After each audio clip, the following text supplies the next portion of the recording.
생태계는 크게 우리가 생물권하고 비생물권 또는 무생물권이라고 하지. 자, 이렇게 두 가지로 이루어져 있다. 자, 생물권은 생산자, 소비자, 자, 분해자로 이루어져 있어. 그러면 생산자가 뭘까? 바로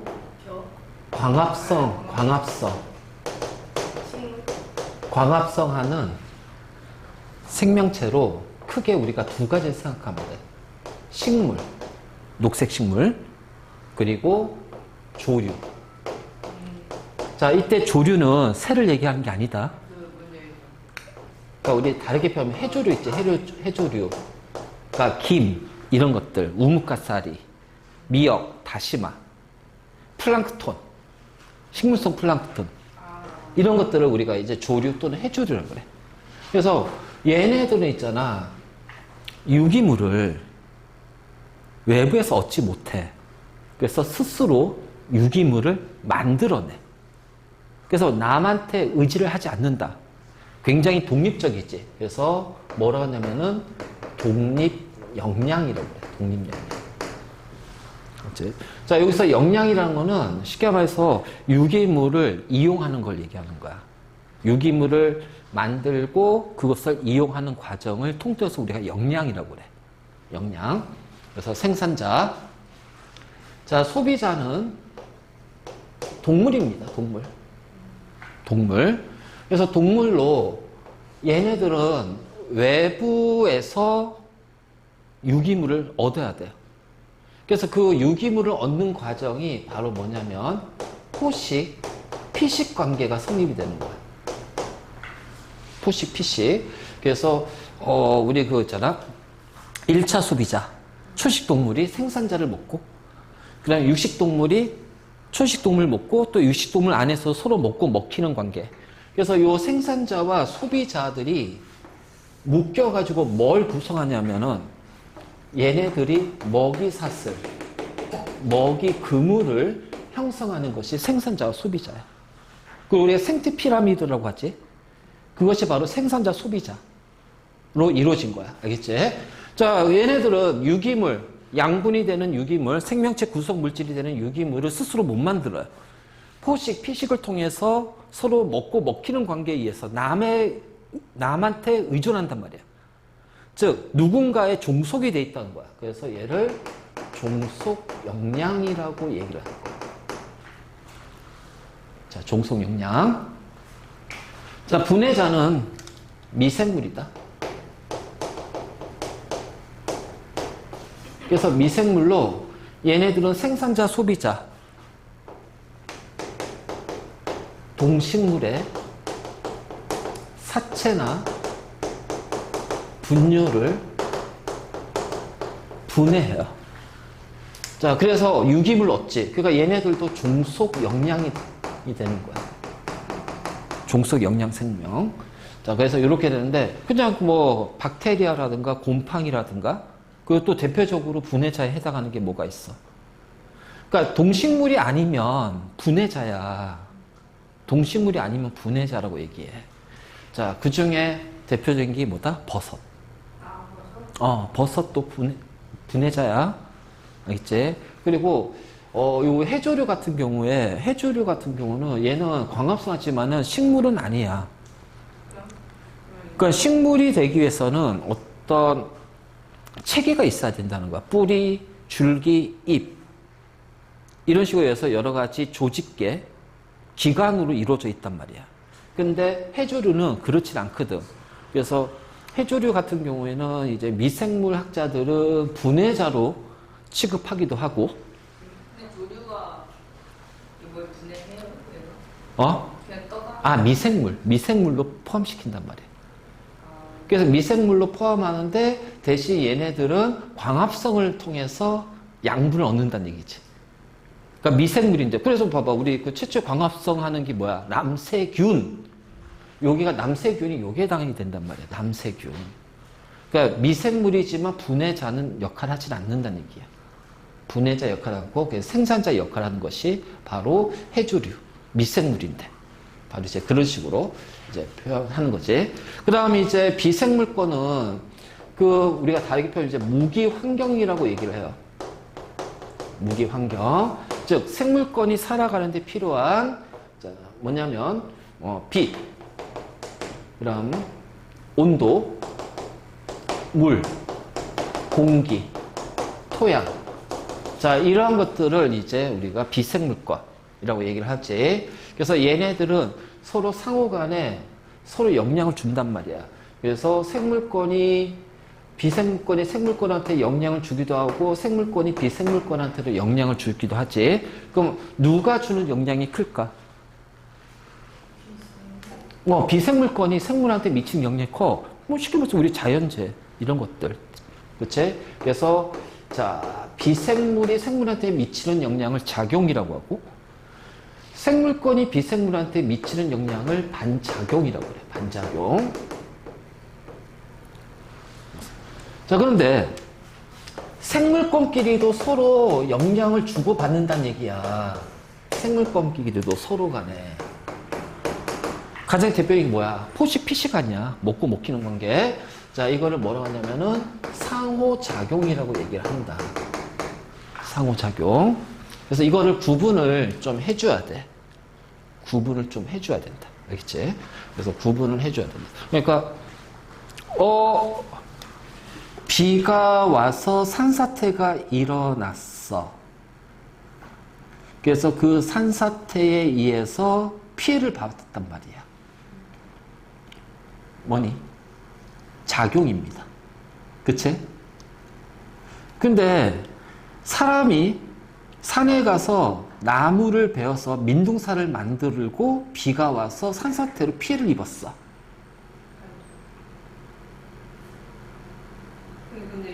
자, 사람이 나무를 뱄어. 반작용이야? 이거 잘해야 돼. 사람하고 나무는, 사람은 소비자, 나무는 생산자. 그 상호작용이지. 상호작용이지. 거기는 상호작용. 응? 비가 와서 산사태가 비가 와서 산사태 나는 거는 그냥, 아무것도 아니에요. 그냥. 아무것도 아니에요. 왜냐면, 물이잖아. 산, 흙이잖아. 그러니까 비생물권끼리 있기 때문에 얘는 아무것도 아니야. 근데 산사태로 의해서 사람이 피해를 입었어. 그게 바로 작용이 되는 거야. 그러니까 이거 구분 잘해야 돼. 구분 잘해야 돼. 알지? 그래서 이거 구분하는 거 놓치면 안 된다. 구분하면 놓치면 안 된다. 자, 특히 요 생물권 있지. 반작용 예시가 뭐예요? 반작용 예시. 반작용?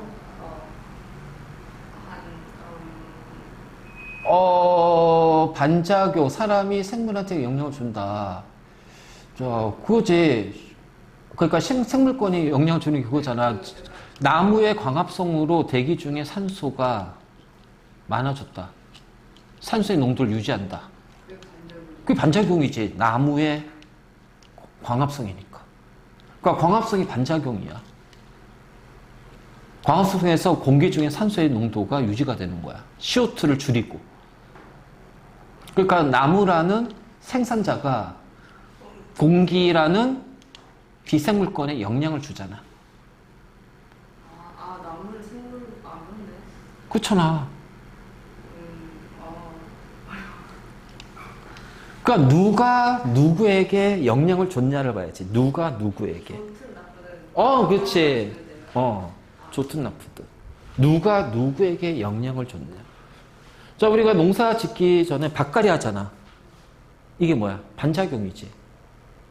토양이 통기성, 토양하고 양분을, 토양에다 영향을 주잖아. 그치? 그런 것들.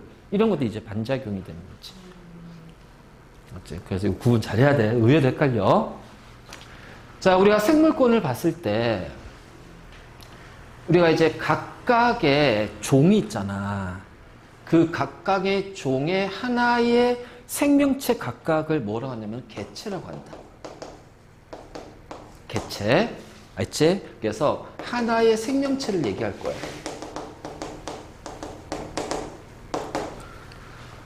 자, 이 개체들이 모이면 개체군이 되는 거예요.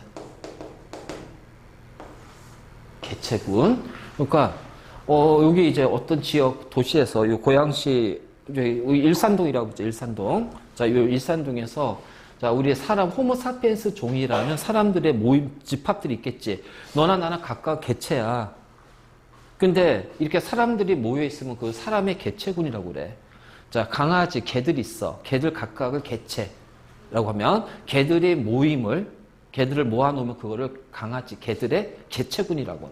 그래서 요 개체와 개체군의 가장 큰 특징은 뭐냐면은 동일종에서 얘기하는 거예요. 동일종. 그래서 동일종의 개체들이 모여 있으면 우린 그것을 뭐라고 한다? 개체군이라고 한다. 알지? 개체군. 그리고 내가 그랬잖아. 같은 지역이라고 그랬지. 그러면 지역이 서로 다르면 그치, 여기 일산동의 사람의 개체군과 식사동에 있는 사람들의 개체군은 다르잖아. 서로 다른 개체군이라고 하는 거야. 왜냐면 우리가 개체나 개체군은 일단 기본적으로 같은 지역을 얘기할 거야. 같은 지역. 자, 지역. 거주하는 지역. 구분하기 나름이에요. 그 구분은, 자, 그래서 나중에 이제 우리가 생태계라는 단어가 생태 기본적인 정의가 뭐냐면 생물권하고 비생물권이 서로 간에 영향을 미치면서 이런 하나의 커다란 시스템을 생태계라고 그래. 자, 근데 생태계의 두 번째 의미는 뭐냐? 바로 지역을 뜻해. 그 생물권들이 거주하는 공간. 그러니까는 작게는 이렇게 일산동이라는 공간을, 그러니까 일산동이라는 생태계를 지을 수 있고, 자, 조금 더 나아가게 되면은, 야, 이거 일산 서구가 될 수도 있고, 좀 더 크게 하게 되면 어떻게 돼? 고양시가 될 수도 있고. 그 다음에, 자, 그리고 나서 그럴 수도 있지. 여기에서 사람이 모여 있네?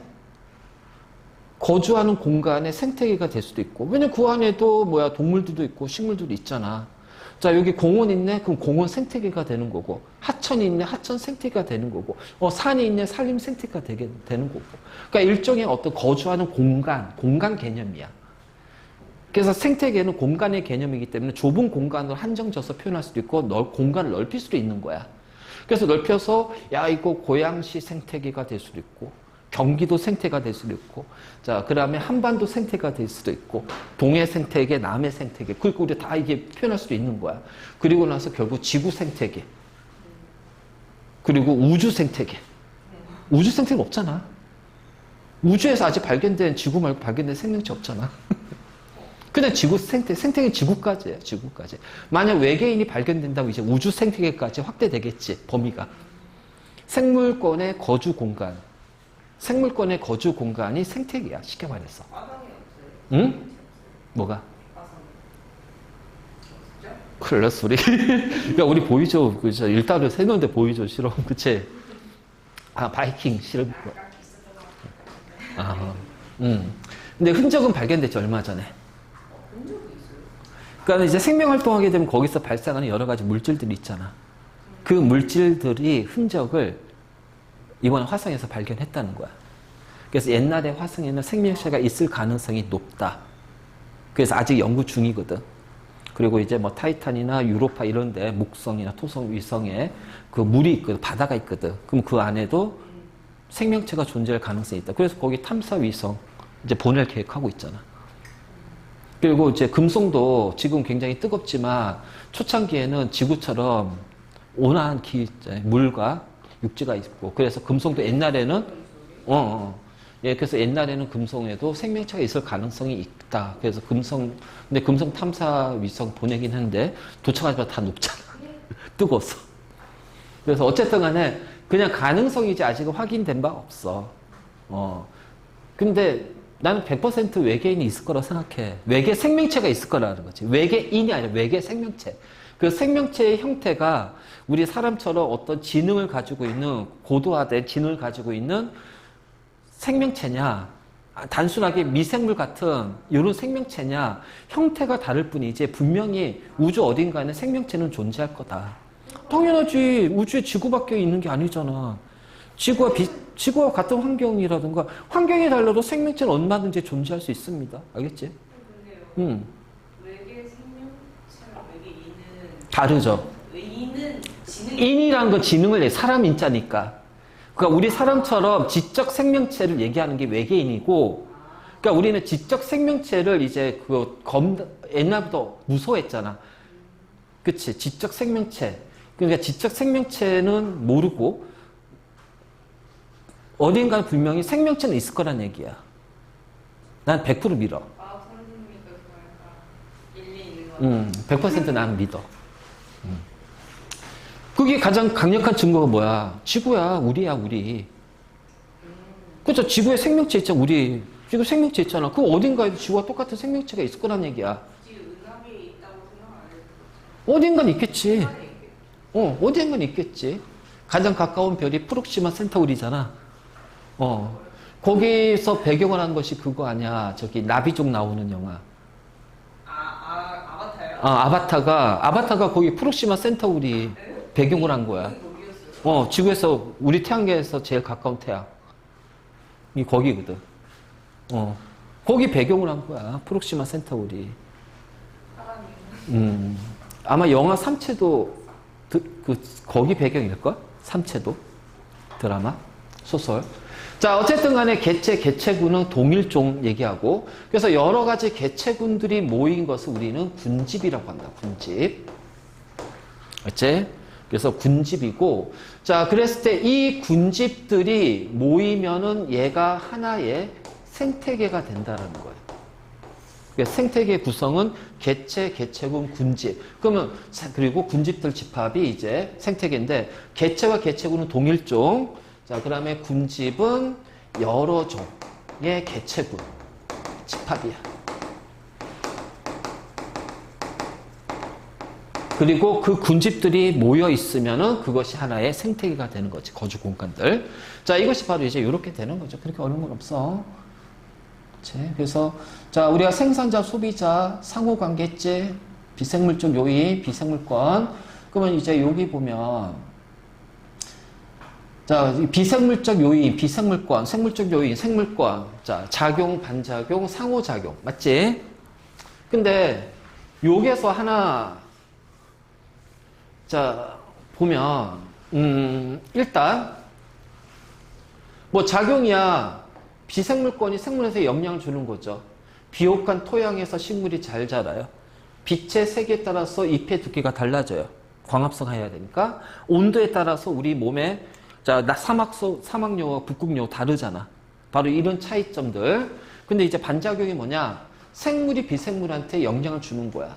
그래서 식물의 낙엽이 쌓이면 토양이 비옥해지고, 두러지나 지렁이가 흙 속을 이제 파헤치고 다니면서 토양의 통기성, 즉 공기가 잘 흐르게끔 만들어주는 거지. 그 상호작용은 뭐다? 피식-포식 관계. 그래서 이걸 구분하는 것들. 그래서 요거와 같은 거는 기본적으로 우리가 통합에서 배웠던 거라. 그래서 그렇게 넘어가면 된다. 자, 이제 생물과 환경의 상호작용인데, 자, 지금부터 얘기하는 것이, 작용이야, 작용. 그러니까 우리가 환경이 영향을 미치는 거지. 그래서 먼저, 이제 난 세분화해서 좀 교재를 만들어 놨거든. 크게 빛, 온도, 물, 공기, 토양. 맞지? 요 5개가 이제 주로 나올 거야. 이게 다 통합해서 했던 거야. 근데 거기서 조금 더 이제 깊게 들어갈 거야. 알겠지? 그래서 먼저 우리가 빛하게 되면은, 자, 빛의 영향은 크게 3가지가 주어지거든? 자, 빛의 세기. 그리고 빛의 파장. 그 다음에 일조시간. 그러니까 일조시간 쉽게 말해서 빛이 비추어지는 시간. 낮의 길이가 되겠지. 그래서 이렇게 3가지 있는데, 자, 세기와 파장은 바로 어디에 영향 주냐? 광합성에 영향을 주는 거야. 빛의 세기와 빛의 파장은 광합성. 맞지? 광합성. 왜? 광합성은 빛을 이용하잖아. 그때 그 빛의 세기와 파장이 광합성에 영향을 주고, 자, 일조 시간은 바로 생식에 영향을 준다. 그러니까 쉽게 말해서 봄에 꽃이 피고, 봄에 새끼를 낳거나 알을 낳고, 가을에 꽃이 피고, 가을에 새끼나 알을 낳고. 자, 이런 식으로 어떤 생식과 관련된 그 호르몬의 분비하고 연결해서 생식 주기와 관련된 것이 바로 일조 시간이에요. 일조 시간. 그래서 빛의 영향은 이렇게 세 가지. 자, 세기, 파장, 일조 시간이고, 자, 세기와 파장은 뭐에 영향 준다? 광합성. 일조 시간은 생식. 바로 이제 호르몬, 생식 호르몬의 분비에 영향을 주면서 봄에 생식할 거냐, 가을에 생식할 거냐. 바로 이제 이런 거지. 그래서 먼저, 자, 빛의 세기가 이제 나올 건데, 빛의 세기. 당연히 광합성이죠. 자, 광합성은 어디에서 일어나요? 엽록체에서 일어나요. 그 엽록체가 있으면, 자, 이 엽록체에서 광합성이 일어나잖아. 자, 그랬을 때 이 엽록체 안에 엽록소 A, B라고 하는 것이 있다. 엽록소 A, B가 뭐냐면은 색소야, 색소. 그래서 녹색을 띠는 색소야. 그래서 엽록체 안에는 엽록소 A, B라는 녹색의 색소가 있다는 거야. 그래서 우리가 녹색 식물이라고 하는 것이 엽록소 A, B 때문에 그래. 알지? 그럼 이 엽록소가 바로 뭐냐면 빛을 흡수를 해요. 알겠지? 빛을 흡수한 다음에 흡수해서 얘를 ATP의 화학 에너지로 전환시킨단 말이야. 그러면 결국은 이 빛의 에너지가, 빛 에너지가 ATP의 화학 에너지로 전환되니까 요 빛의 세기가 클수록 생성되는 ATP도 많아지겠지. 그러면 광합성이 활발하게 일어날 거란 말이야. 그치? 자, 바로 그 얘기야, 그 얘기. 그래서 빛의 세기가 클수록 어떻게 돼? 광합성이 활발하게 일어난다. 왜? ATP라는 요 화학 에너지를 만들기 때문에 이걸 가지고서 포도당을 만드는데 사용이 되잖아. 그래서 포도당을 만드는데 사용이 되는 요 과정이 활발하게 일어나는 거야. 그래서 빛의 세기가 셀수록. 알지? 자, 바로 이렇게 됩니다. 자, 그러면 잘 봐요. 자, 이렇게 나무가 있어. 여기 나뭇잎들이 있겠지. 여기가 동이고 선하고 할게요. 자, 이렇게 햇빛이 이렇게 비칠 겁니다. 햇빛. 그러면 여기 있는 나뭇잎은 햇빛을 받는 나뭇잎이지. 얘가 뭐냐면 이때 나뭇잎을 양엽이라고 해요. 양엽. 양지할 때 양자. 엽은 잎이란 뜻이야. 나뭇잎. 그래서 우리 그 낙엽수, 화렵수, 침엽수, 낙엽. 그 나뭇잎이잖아. 나뭇잎. 그래서 빛을 받는 나뭇잎을 양엽이라면 여기는 어떻게 돼? 음지 공간이 있잖아. 그렇지. 그래서 여기 있는 나뭇잎은 뭐가 되냐면은 음엽이라고 그래. 음엽. 그래서 양엽, 음엽은 빛을 많이 햇빛을 많이 받는 나뭇잎을 양엽. 음엽은 햇빛을 적게 받는 나뭇잎을 음엽이라고 그래. 알겠지? 바로 이제 이런 식으로 우리가 표현할 수가 있지.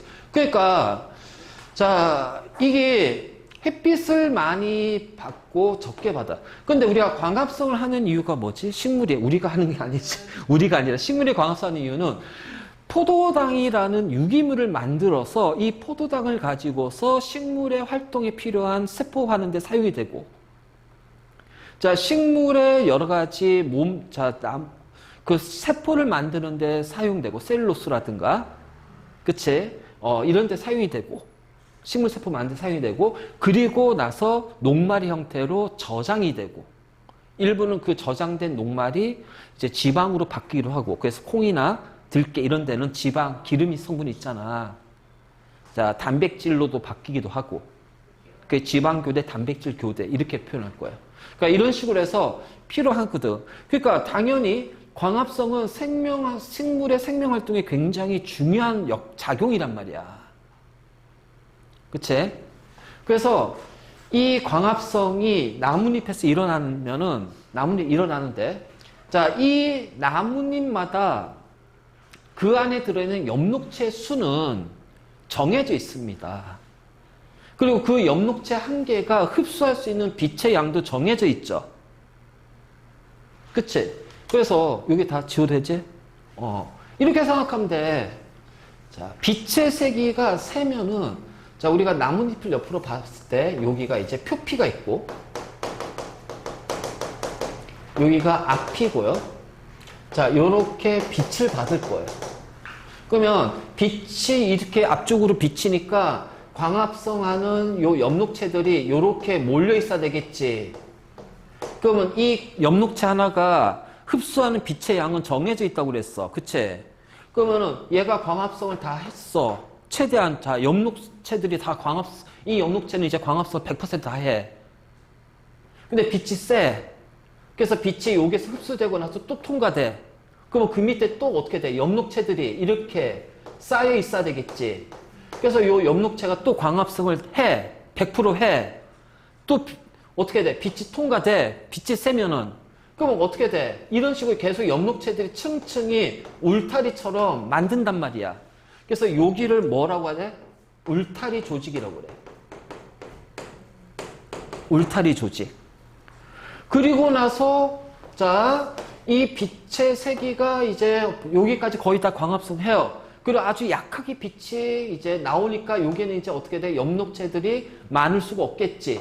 듬성듬성 생긴단 말이야. 그 여기가 잎의 뒷면이거든. 뒷면이거든. 그래서 이 뒷면에 중간에 이렇게 구멍 같은 거 해가지고서 인맥이라고 있어. 인맥. 자, 뿌리에서 뭘 흡수해야 돼? 물을 흡수하고. 자, 광합성을 하면은 여기서 어떻게 돼? 포도당이 전달이 돼야 되잖아. 그래서 물을 흡수하는 것이 물관. 그리고 포도당이 전달되는 거 체관이야. 그 인맥은 바로 물관, 체관에 관이 다발로 되어 있단 말이야. 그 관다발이 통과하는 지점이 인맥이야. 알죠? 그리고 중간중간에 여기 구멍이 뚫려 있어요. 뭐예요? 기공이에요. 그럼 기공은 뭐야? 여기에 공변세포로 둘러싸여 있는 공변세포 사이의 공간을 기공이라고 하지. 그치? 그러면 여기는 엽록체가 굉장히 저거 울타리처럼 돼 있지 않아. 그래서 얘를 뭐라 하냐면 해면 조직이라고 얘기한다. 해면 조직. 그럼 생각해봐. 빛의 세기가 약해요. 약한 빛이 왔어. 자, 여기에서 광합성하고 빛이 조금 통과해. 그러면 엽록체가 이렇게 층층이 두꺼울 필요가 없잖아. 두꺼우면은 여기는 엽록체는 광합성 못 하잖아. 그래서 빛의 세기가 약하면 어떻게 돼? 요 겹이, 울타리 진 겹이 얇아진단 말이야. 그 얇아지게 되면 여기에 있는 엽록체도 어떻게 돼? 옆으로 가겠지. 그래서 길어지고 넓어지는 거예요. 아니, 그러니까 그렇게 만들어진다고. 그러니까 그렇게 맞게끔 만들어진단 말이야. 물질 대사하면서 만들어진단 말이야. 그래서 빛의 세기가 강할수록 잎은 두껍고 울타리 조직이 발달되니까, 그치? 자, 크기는 작다라는 거지. 클 필요 없잖아. 넓을 필요 없잖아. 그래서 빛의 세기가 클수록 잎은 두껍고, 왜? 울타리 조직이 발달이 되니까.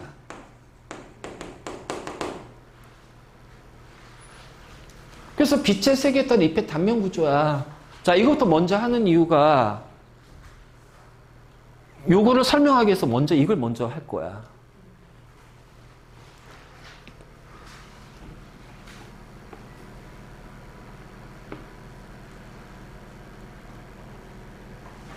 그러면 생각해볼까?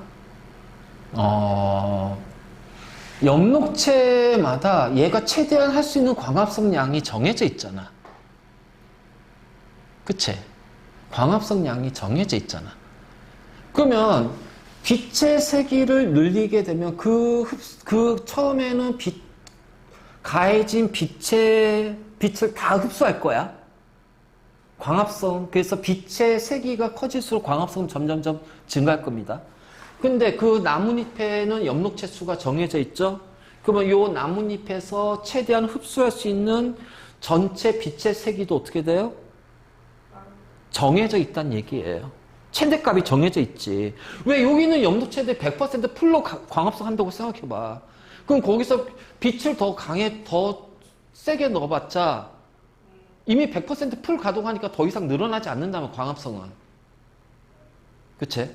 바로 이제 그런 거죠, 그런 거. 그래서 그 개념을 설명하기 위해서 먼저 이제 우리 잎의 단면 구조부터 먼저 확인한 거야. 자, 여기 나와 있지만 다시 그래프를 여기서 조금 더 추가로 설명할 게 있어서 그래. 조금 더 크게 그릴게. 자, X축이 빛의 색이에요. 자, Y축이 뭐냐면은 자, CO2 해도 되고 O2 해도 돼요. 알지? 자, 우리가 광합성하기 위해서는 여기가 플러스 마이너스를 갖는다면 플러스는 흡수하는 거야. CO2는. O2는 뭐다? 방출이다. 그래서 CO2는 흡수지만 만약 O2면 뭐가 된다? 이땐 얘는 방출이 되는 거야. 광합성이니까. 자, 여기 마이너스야. 그 마이너스란 거는 방출한다는 얘기예요. 방출. 그렇지? 그럼 빛의 세기가 0이야. 왜 0? 자, 빛의 세기가 0이야. 자, 뭐만 일어나? 호흡만 일어나지? 그래서 CO2의 방출량이 요만큼이라면 자, 여기가 바로 뭐냐면은 호흡량이 되는 거야. 호흡량. 자, 동물은 있잖아. 우리가 호흡하는 호흡량은 동물은 변한다. 왜? 우리는 움직이잖아. 빨리 뛰면 그렇지. 에너지 사용량은 그때그때 막 달라지거든. 식물은. 그냥 똑같은 똑같아. 그래서 호흡량은 거나 그럴 때 똑같아요. 상관없어. 광합성이 바뀌는 거지. 빛의 세기에 따라서. 호흡량은, 최소한의 호흡량은 변하지 않잖아. 그래서 이 호흡량은 항상 일정하게 유지가 돼. 식물이라서. 그러니까 항상 여기가 이만큼 호흡량이야. 자, 그리고 나서 빛을 비춰줍니다. 광합성 하겠죠. 그러면은, 자, 방출하는 CO2 양 항상 똑같아요. 방출한 CO2 양 항상 똑같아. 그런데 광합성해야 되니까 어떻게 돼? 흡수도 하지, CO2를. 그러면 우리가 외관상으로 봤을 때는 CO2 양이 어떻게 되니? 방출하는 CO2 양이 조금씩 줄어들겠지. 자, 빛의 세기가 0이야. 자, CO2 흡수량이라고 해보잔 말이야. 그러니까 임의대로 그냥 숫자 집어넣어 줄게. 여기를 뭐 예를 들어서 200이라고 하잔 말이야. 그럼 얘는 0이야. 근데 빛의 세기가 예를 들어서 뭐 10이 됐어. 자, 방출량은 변하지 않습니다. 자, 20이 돼도 30이 돼도 40이 돼도 변하지 않아요. 왜? 호흡량은 일정하니까. 알겠지? 그런데 흡수량이 어떻게 돼요? 자, 빛의 세기가 있으니까 광합성이 일어나지? 그럼 흡수량이 얼마냐면 예를 들어서 뭐, 자, 여기를 얼마로 할까? 50으로 한번 해볼까? 그러면 방출은 200인데 흡수는 50이야. 그러면 CO2의 순 방출량은 얼마가 돼? 얘는 200이고 얘는 150이 되잖아. 그러니까는 방출하는 CO2의 순 방출량은 어떻게 돼? 여기에서 올라가야지. 그러니까 이렇게 된단 말이야. 이런 식으로. 이런 식으로. 쭉 이렇게 가다가 자, 여기가 예를 들어서 뭐 100이고 자, 150이고 자, 200이 됐어. 그럼 여기가 100되고 50되고 0이 되지. 자, 요 지점이 어디가 돼? 요 지점입니다. 그럼 요 지점은 봤을 때 어떻게 되니? CO2의 방출량, 호흡량과 CO2 흡수량, 광합성량이 같아지는 거지. 그래서 요 지점에서 광합성하고 호흡량이 같아지는 지점이야. 우리는 요 지점을 뭐라고 한다? 보상점이라고 얘기한다. 보상점. 알지? 이요 지점을 보상점이라고 그래. 그래서 빛의 세기를 조금 더, 자, 늘릴게. 자, 그래서 보상점을 지나가면서, 그 다음부터 어떻게 될까요? 그 다음부터, 여기는 계속 200이잖아요. 예를 들어서 50 됐어. 자, 얘는 250이야. 그럼 이때는 어떻게 돼? 얘 빼기 얘잖아. 그러면 얘는 마이너스 50이 되지. 그러니까 순 방출량이 50이니까 어떻게 돼? 흡수량으로 바뀐단 말이야. 그래서 0보다 높아지니까 플러스니까 흡수가 되겠지. 그러니까 이렇게 되는 거야. 그러다가 자, 더 이상 증가하지 않고 일정하게 돼. 그래서 요 지점이 됐어. 그럼 요 지점에서는 광합 어떻게 돼? 더 이상 늘어나지 않지. 왜? 그 잎에 있는 모든 엽록체가 100% 풀가동이야. 그러면은 요 지점을 우리는 뭐라고 한다? 광포화점이라고 얘기한다. 자, 이렇게 되는 거야, 이렇게. 이게 바로 광포화점이에요, 광포화점. 자, 요거 잘 나와. 표로 잘 나와. 자, CO2를 했지만은 또 O2로도 하게 돼. 그럼 O2는 반대로. 자, 흡수량, 방출량, 순, 흡수량 이렇게 가야겠지? 그래서 이제 바로 이제 요렇게 바뀔 겁니다.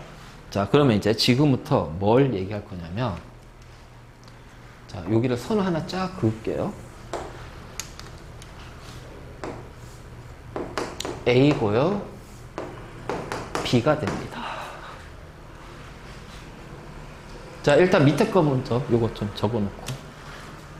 그러니까는 여기가 뭐가 돼? 보상점이 되는 거지.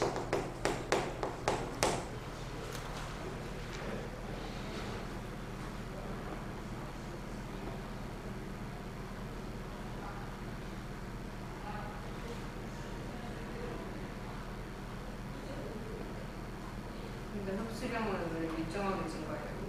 응? 아니요. 그냥 임의대로 그린 거야.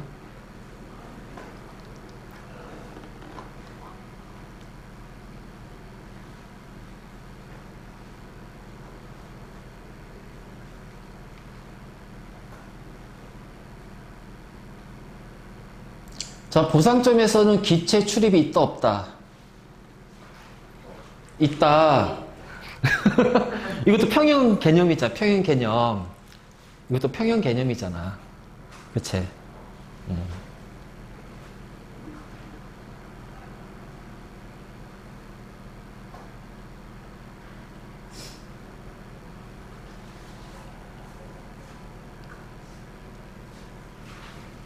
자, 이거 다 썼어? 자, 이거 지울게. 자, 지금 이제 스몰 a, 스몰 b 표현했잖아. 자, 스몰 a가 뭐냐면은 호흡량이야. 호흡량은 절대 변하지 않아. 알지? 호흡량이야. 자, 라지 b는요, 광합성이 여기에서부터 여기까지 일어나죠. 여기서부터 광합성 시작하잖아. 그래서 이렇게 해서 요 차이 요만큼이 이제 광합성 양이란 말이야. 그래서 얘를 총 광합성 양이라고 그래. 그러니까 쉽게 말해서 요만큼 포도당을 만든다는 얘기야. 요만큼의 CO2의 양 가지고 포도당을 만드는데, 자, 요만큼의 CO2의 양을 호흡에 사용해. 그러면은 실제로 순광합성 양은 뭐가 돼요? 요만큼이 되겠죠. 그래서 B 빼기 A를 뭐라고 한다? 순광합성 양이라고 한다. 자, 여기. 요거 하나 더. 추가.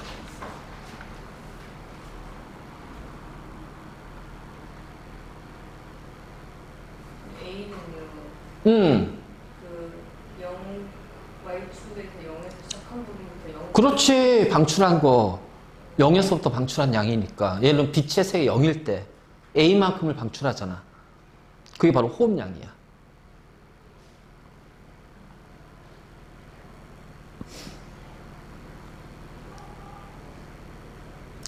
그리고 여기에서 여기까지가 총 광합성량이고, 그러니까는 광합성한테 사용한 CO2야.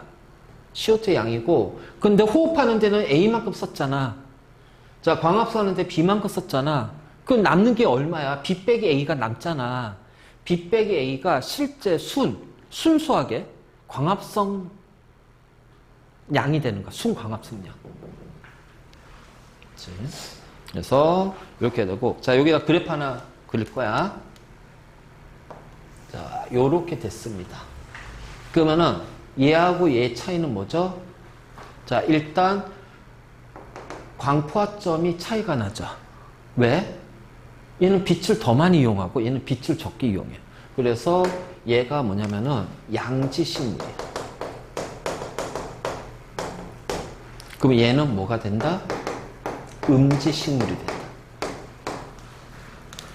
왜냐, 음지는 빛이 적으니까 빛을 많이 이용할 수 없잖아. 그러니까 빛을 적게 이용할 수밖에 없다라는 거야. 그러니까 보상점도 작고, 맞지? 그러니까 호흡도 적게 하고 광합성도 적게 하고. 아니, 당연히 포도당을 많이 못 만드니까 호흡도 적게 하고, 그래서 적잖아. 그 광합성도 적게 하고, 그 빛을 적게 이용하고. 그래서 양지식물과 음지식물을 비교하는 거 이렇게 표현할 수가 있다. 그치? 자, 여기가 이해됐니? 요 그래프 모양 잘 봐야 돼. 요거. 자, 그 다음에 양의 음역 확인했지? 자, 이제 두 번째 우리 빛의 파장 보면, 자, 광합성은 정확하게 무슨 빛을 이용해? 해. 아니죠. 아, 당연히 해지. 자외선? 자외선은 아니에요? 아니지. 아니에요? 아니야. 이 자외선이 되게 웃긴 게 자외선이 파장이 짧잖아. 그래서 이 투과가 굉장히 잘 돼. 그러니까 이렇게 비와도 있잖아. 구름으로 덮여 있으면은 햇빛은 가려지잖아. 자외선은 통과한다. 맞아요.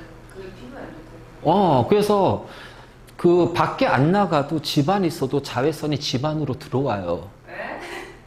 그 집에 있어도 그래서 선크림 발라줘야 돼. 에? 그래서 선크림은 계속 발라줘야 돼. 그래요? 근데 선크림이 나쁘진 않아요. 그냥 전기선 맞는 게 걸려. 물론 좋을 리는 없겠지. 근데 자외선을 직접 맞는 것보다는 좋으니까.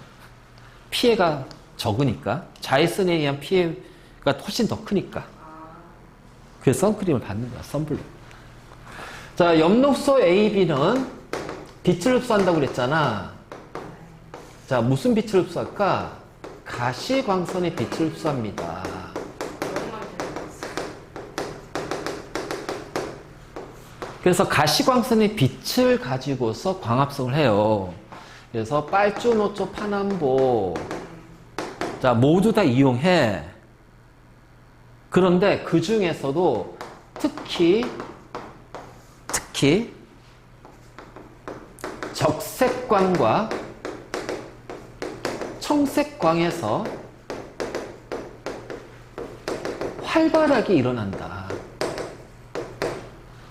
그러니까 다른 가시광선의 빛, 빨주노초 다 이용하지만 그 중에서도 적색광하고 청색광에서 광합성이 더욱더 활발하게 일어난다.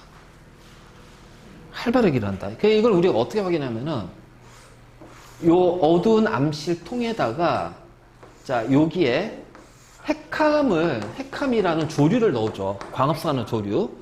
그리고 나서 여기에다가 분광기를 연결한 다음에 가시광선의 빛을 통과시킬 거야. 그럼 쫙 펼쳐지겠지. 그래서 빨주노초 파남보 이렇게 쫙 펼쳐질 거야. 자, 요때 이제 요 안에 뭐가 있냐면은 호기성 세균들이 있을 거야. 그래서 호기성 세균의 분포를 보는 거죠. 호기성 세균의 분포를 보니까 어떻게 돼 있냐면은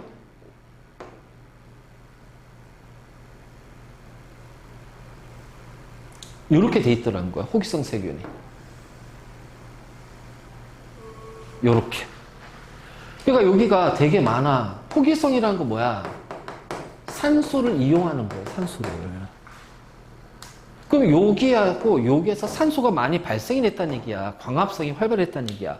여기가 적색이고요. 여기가 청색입니다.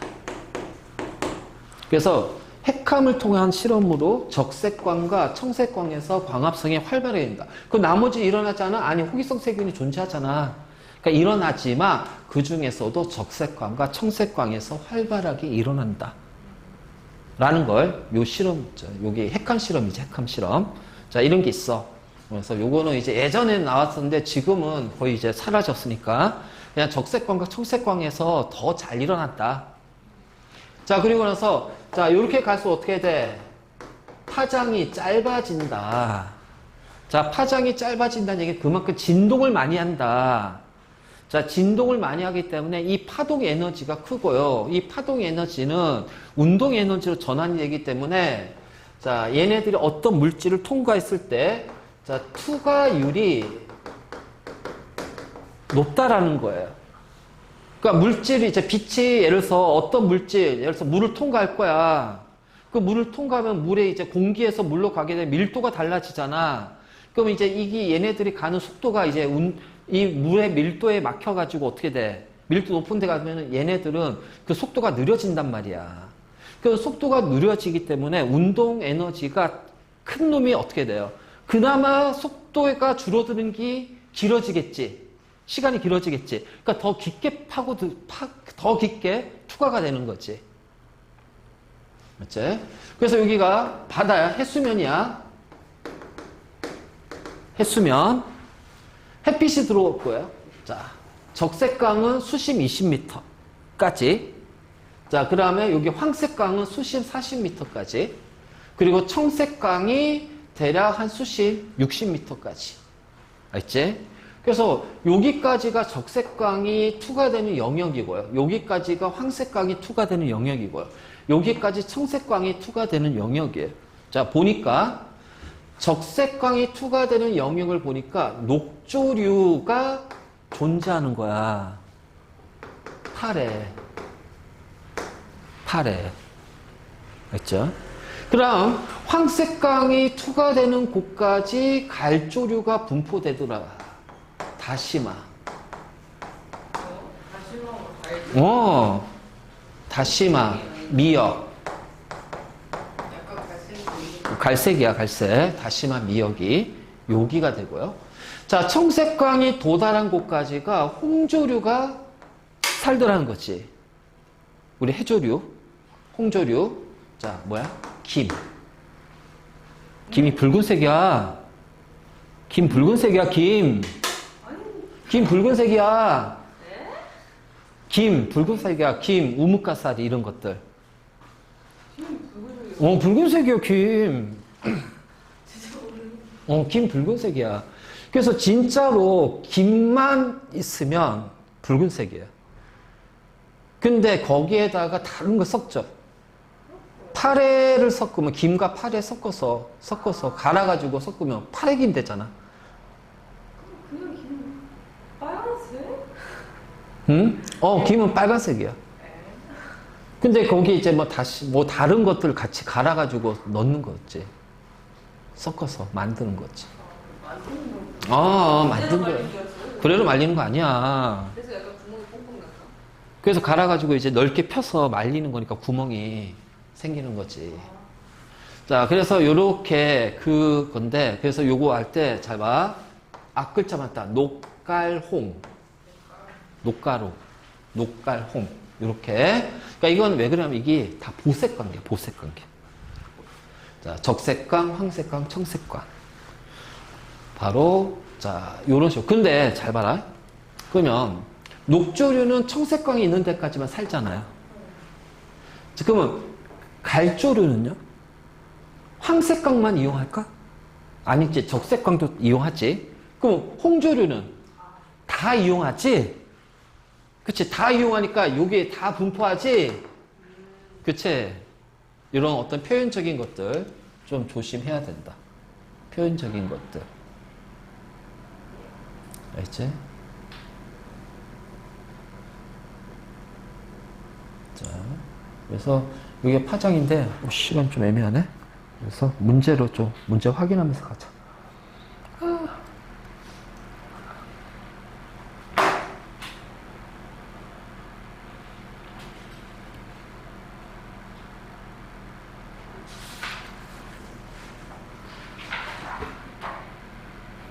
어우 배고파.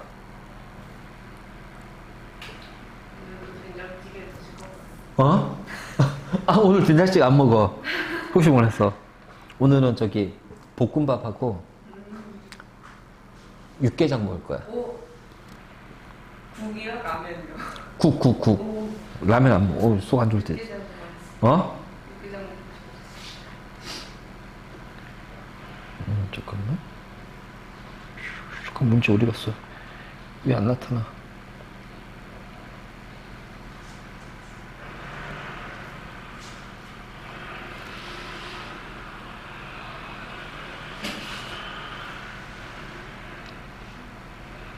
자, 떴다. 씨. 자, 이제 우리 문제로 좀 천천히 좀 확인 좀 하고 가자.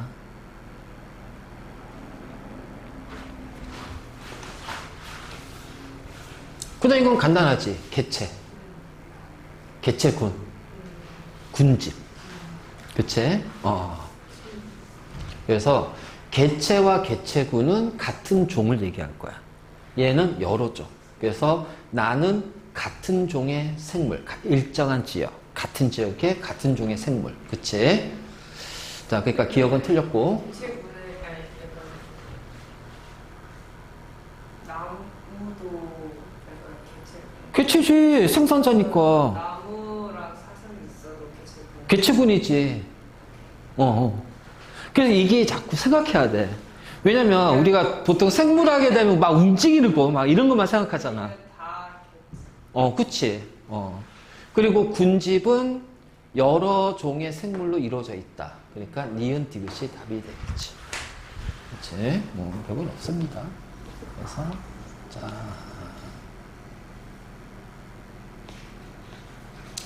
의외로 이런 것도 좀 헷갈리더라.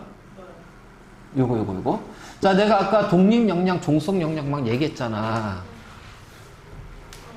자, 물, 토양, 공기, 비생물권이야. 얘는 소비자야.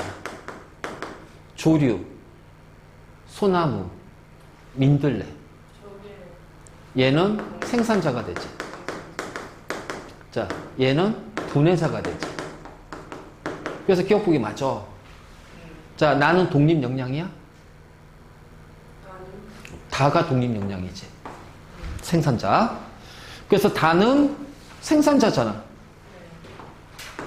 나가 돼야지. 디귿보기 틀렸지. 그래서 나는 분해. 그러니까 기억 니을이 되는 거야. 그래서 이런 독립 영양, 종속 영양 이런 단어들이 나오니까 그래서 아까 설명한 거야. 이렇게 보기로 나오잖아. 단어 사용이 나오니까. 그래서 이런 단어 표현적인 것들 잘 보고.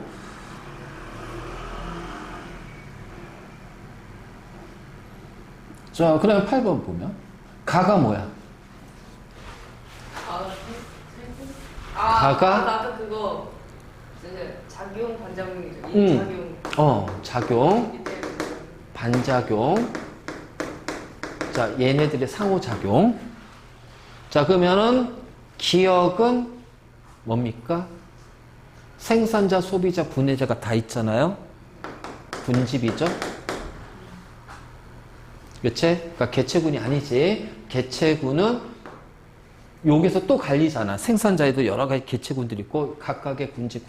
얘는 자, 군집. 자, 그럼 일조량이 벼의 광합성에 미친다. 가야 나야. 작용이야 반작용이야. 일조량이니까 작용. 그치. 가에 해당이 되지. 지렁이에 의해서 토양의 통기성이 높아져. 그럼 얘는 뭐야? 반작용. 그렇지. 나에 해당이 되겠지. 자, 이런 이제 기본적인 것들. 자, 체크해 놓고요.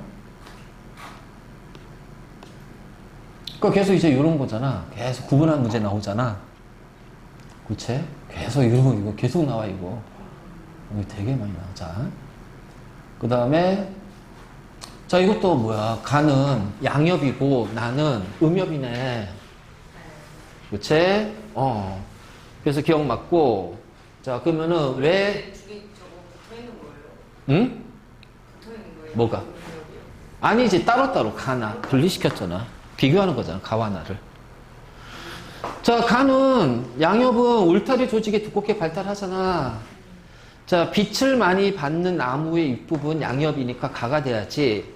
자, 빛의 색이잖아, 이거. 그치? 기역, 니은, 니을이 돼야 됩니다. 뭐, 별거 없잖아.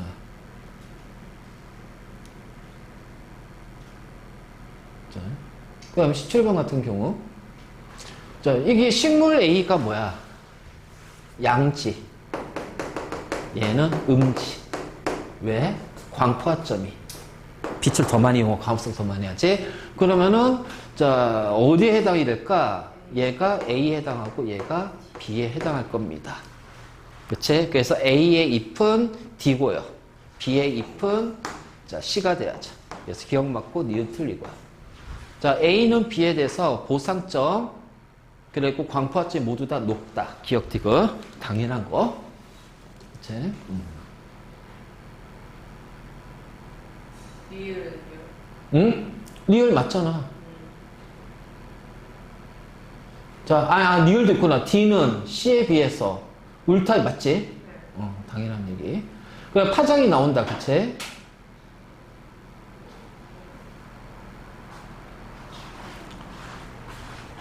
자, 지금 가장 깊이에 도달한 건 C잖아. 그러니까 기억 틀렸고. 자, C는 빛을 흡수해서 광합성 하잖아요. 그치? 자, 빛의 파장은 수심에 따른 해조류의 분포에 영향을 미치지. 별거 없어. 자, 여기는 그냥 기본적인 거라. 그치? 자, 21번처럼 이제 묶어서 나오잖아. 이렇게 묶여서 나오잖아. 자, 기억이 작용. 니은이 반작용. 자, 그 다음에 요 디귿이 상호작용. 그치?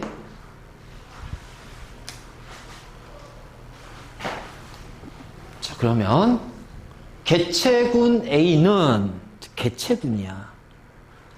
한 종이잖아. 그림에 속지 마. 선생님 크기가 다른데요. 개체 크기가 다른 거지. 큰 A랑 뭐 그치? 큰 강아지, 작은 강아지, 큰 개, 작은 개. 같은 개체라 하더라도, 같은 종이라 하더라도 개체 크기는 다르니까. 자, 나는, 뭐야? 빛이니까 작용이네? 작용이니까 기억이 돼야겠지? 그래서 기억 디귿이 답이 된다.